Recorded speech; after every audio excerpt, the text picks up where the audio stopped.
ভূমিপুত্র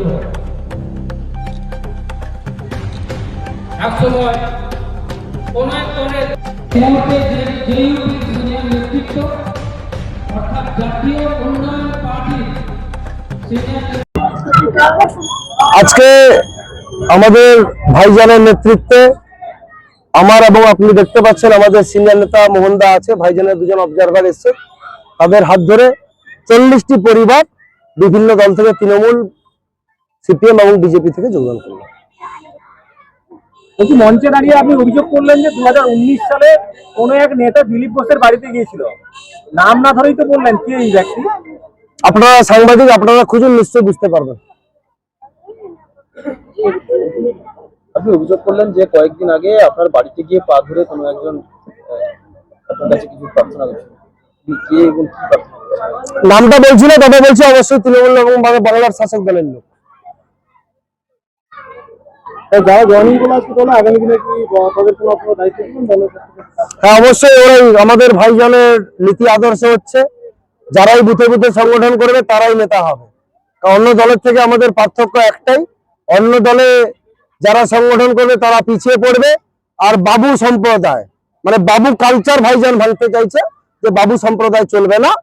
যারা মেহনত করবে, মাঠে লড়াই করবে, মাঠে ঘাটে সংগঠন করবে, তারাই নেতা হবে আগামী দিনে। তৃণমূলের মঞ্চে আপনাকে দেখা গেছিল একদম উল্লেখ, যেখানে আপনাকে দেখা যাচ্ছে যেহেতু পার্টি হয়ে আপনি আজকে একটা সভা করলেন, এখানে কি বার্তা দিলেন সাধারণ মানুষের উদ্দেশ্যে?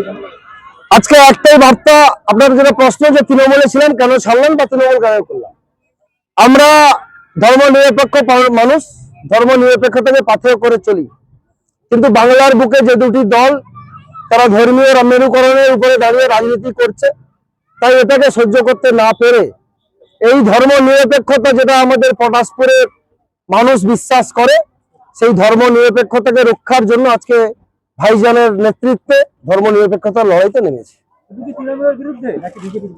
বিজেপি সাম্প্রদায়িক দল, তৃণমূল উন্মাদের দল, দুই দলের বিরুদ্ধে আমার লড়াই। একজন ভারতবর্ষ শেষ করছে, একজন বাংলা শেষ করছে, দুই দলের বিরুদ্ধে লড়াই। আগামী দিনে আপনার মানে ইয়ে কি থাকবে, প্রতিশ্রুতি কি থাকবে? আগামী দিনে আমার একটাই প্রতিশ্রুতি থাকবে যে বর্ষাকালে আপনারা জানেন মানুষ, পটাশপুরের মানুষ, এই বুঝি বন্যা আসবে, এই বুঝি বন্যা আসবে, কেলে ভাই সংস্কার করতে হবে বন্যা যাতে না হয়। আর শিক্ষা এবং স্বাস্থ্য, বিশেষ করে রাস্তা আপনারা দেখছেন যে বেহাল অবস্থা।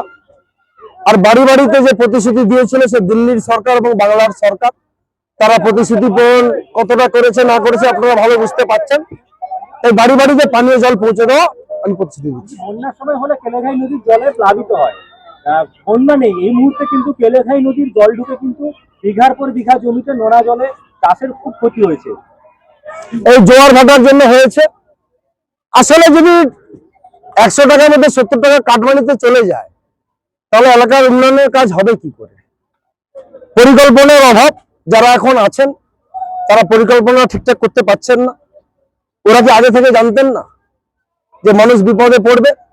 তো আমি বলবো যে সমস্ত মানুষদের ক্ষয়ক্ষতি হয়েছে আপনাদের মাধ্যমে, যাদের জন্য আপনাদের এই ক্ষয়ক্ষতি হলো, বদলাটা নিন 23 তারিখে গণতান্ত্রিক মাধ্যমে এগিয়ে নিন।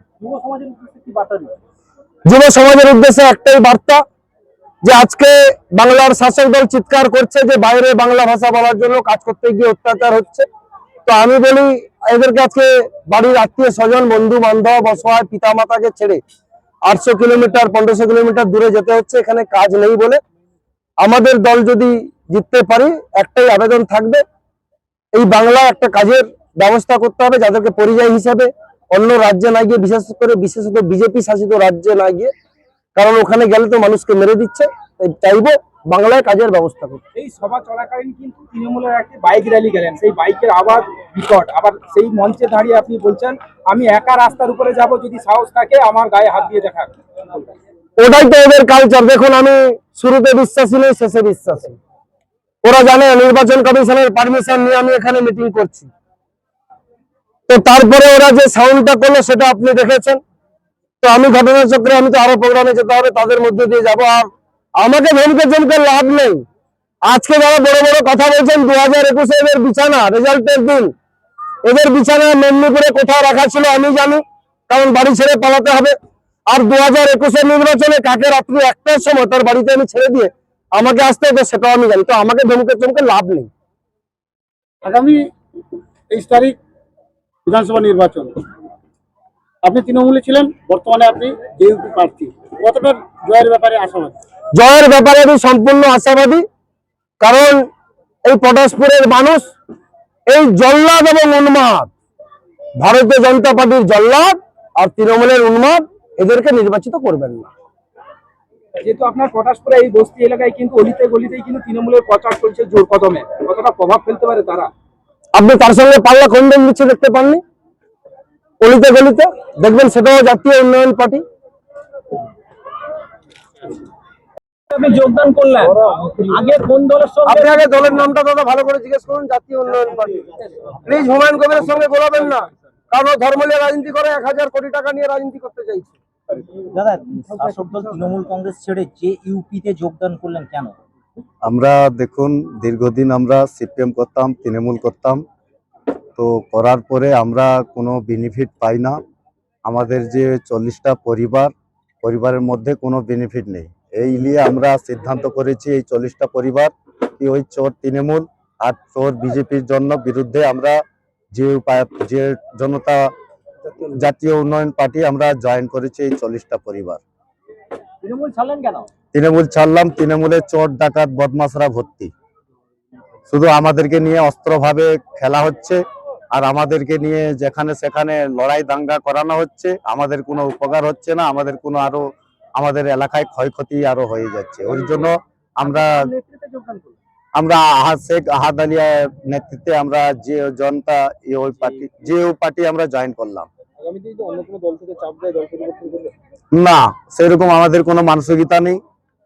এই দলতেই আমরা আহাদ বাবুর সঙ্গে আমরা আছি অথবা থাকবো। আমার নাম নিমাজি খান। জাতীয় উন্নয়ন পার্টিতে যোগদান করলেন, কি বলবেন? তার কারণ আমি পটাশপুর 2 নম্বর ব্লকের অধিবাসী, দলটাও আমরা কয়েকজন মিলে গড়েছিলাম। তো আমরা পরিবর্তন চেয়েছিলাম, বামফ্রন্টকে তাড়িয়েছিলাম। পরিবর্তন করতে গিয়ে দেখলাম যে খুব ওদের থেকে এরা খুব খারাপ। আজকে 15 বছর ধরে চুরি চামারি ডাকাতি শিক্ষা থেকে সব এবং ধর্মকে নিয়ে এরা খুব খেলা করছে, বিজেপি তৃণমূল দুজনই। তাই ঘরে আমি 11 সালে নির্দল হয়ে আমি দাঁড়িয়েছিলাম, তারপরে আমি ঘরে চুপচাপ বসেছিলাম। আমি একদিন আহাদ আমার খুব প্রিয়জন, প্রিয় ভাই, তাকে দেখতে পেয়ে আমি নিজে তার সঙ্গে যোগাযোগ করি এবং আমি এর আগেও যোগাযোগ করেছিলাম। যে দল ধর্ম নিরপেক্ষ করে না, অন্যায়ের বিরুদ্ধে লড়াই করে, তাই আমি ভাইজান এবং আহাদের সঙ্গে থেকে ধর্ম নিরপেক্ষ দল সহ পশ্চিমবাংলা সহ পটাশপুরের একটা উন্নয়ন যাতে হয়, এবং আমি চাই এই পটাশপুর বিধানসভা কেন্দ্রে একটি ITI কলেজ হোক, এবং এই যে আজকে পটাশপুরের মানুষ কৃষিজীবী মানুষ, তারা যেন বাদাম ধান সবজি সংরক্ষণ করার জন্য একটা বড় ধরনের কোল্ড স্টোরেজ হোক, এটা আমি চাই।